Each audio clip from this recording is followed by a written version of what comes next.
আসসালামু আলাইকুম। চলেন আপনাদের আজকে আমি আমার এই ব্যাচের বাচ্চাগুলো দেখাই। দেখতে পাচ্ছেন এই ব্যাচের বাচ্চাগুলা মাশাআল্লাহ আলহামদুলিল্লাহ সবগুলাই মোটামুটি সুস্থ আছে।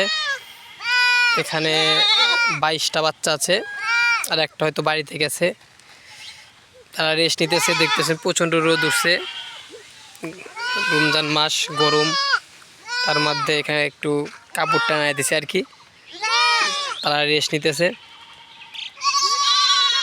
আমি আইছি জন্যে তারা চিল্লাচিল্লি করতেছে, টাকাটাই করতেছে। ওদের মাদের বাড়িতে রেখেছি, তারা বাড়িতে রেস্ট নিতেছে। এখানে তাদেরকে খাইতে দিছিলাম, ডিশের ভিতরে খাইতে দিছিলাম। এখানে পানি দেওয়া আছে।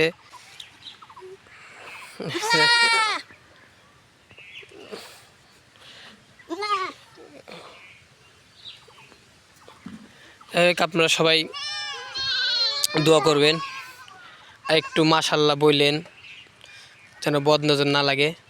আসসালামু আলাইকুম ওয়া রাহমাতুল্লাহি ওয়া বারাকাতুহু।